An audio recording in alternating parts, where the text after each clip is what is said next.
Section 5-6, graphing inequalities with two variables. Essential question. How do you graph a linear inequality on a coordinate plane? So we are going to graph inequalities rather than on a number line on a coordinate plane. Our vocab word is a boundary line, and a boundary line separates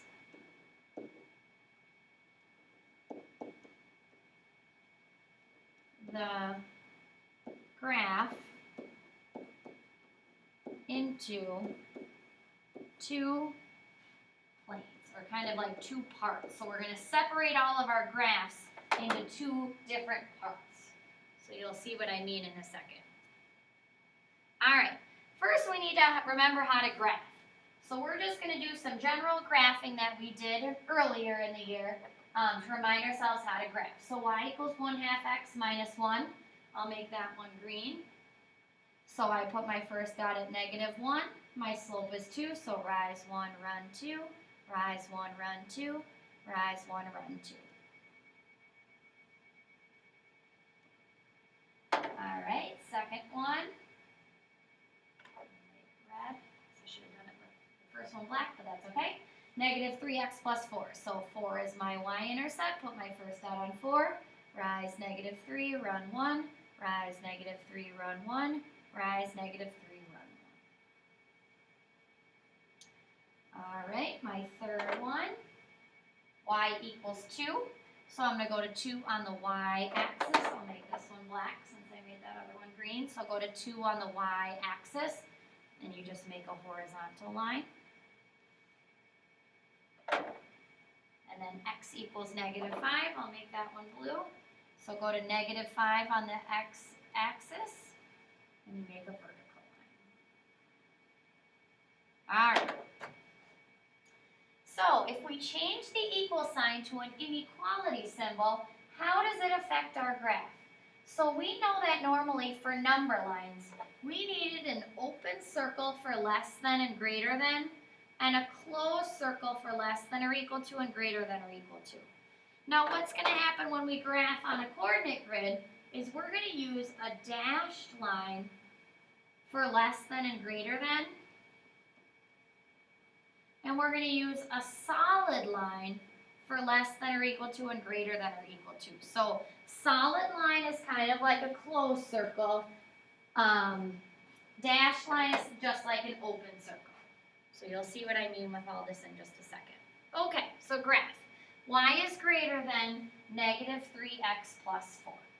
So I'm going to put my first dot at 4. 1, 2, 3, 4. And then my slope is -3, or -3 over 1. So down 3 over 1, down 3 over 1, down 3 over 1. Now, since it is greater than, I need, if I look back here, greater than means a dashed line. So rather than connecting my dots with a solid line, I'm going to make a dashed line. All right. Now, this part is completely new as well as the dashed line. I need to shade, because there's more than one right answer. Remember with inequalities we focused on, there's more than one right answer.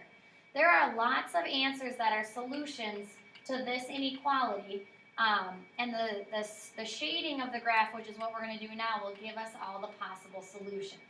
So I want you to put your pencil on your y-intercept, so at +4.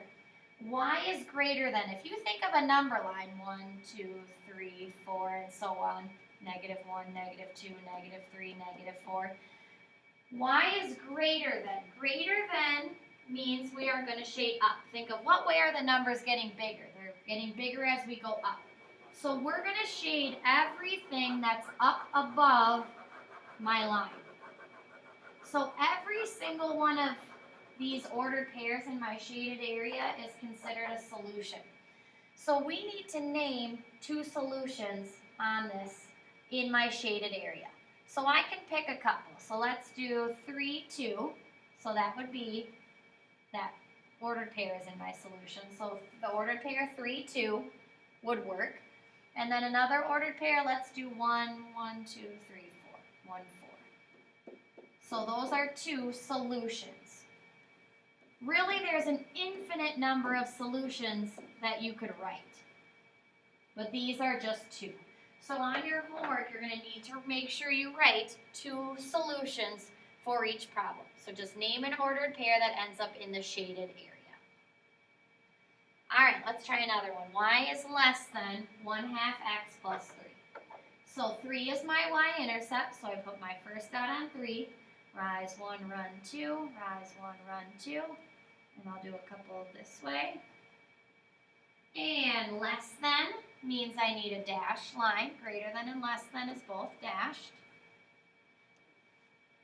All right, then if I put my pencil on my y-intercept, this time I want to shade less than. So that means I am shading down. If it helps you, greater than is up, less than is down.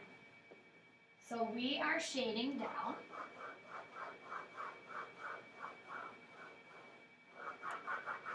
And now we need to name 2 solutions. So I can just pick 2 ordered pairs that I ended up shading. So how about 1, 1? That's in my shaded area. Or how about -2, -1? So there was 1, 1, -2, -1. So there are 2 solutions. Every single ordered pair in the shaded area, though, is a solution. Okay, y is greater than or equal to 4x minus 1. So -1, rise 4, run 1, rise 4, run 1. So solid line. All right, now we put our pencil on our y-intercept. This time we have greater than or equal to. Numbers are getting bigger as we go up. So everything up above our line gets shaded. So if we name 2 ordered pairs, let's do -1, 1.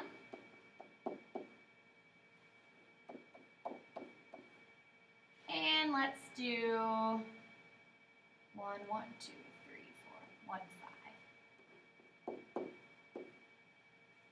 So those would both be solutions. All right, y is less than or equal to -2/3 x plus 1. So put your first dot on 1. Rise -2, run 3. Rise -2, run 3. And this time again, we need a solid line. Put your pencil on your y-intercept. Less than or equal to, less than is down. Name 2 ordered pairs that are solutions. Let's do -3, 1.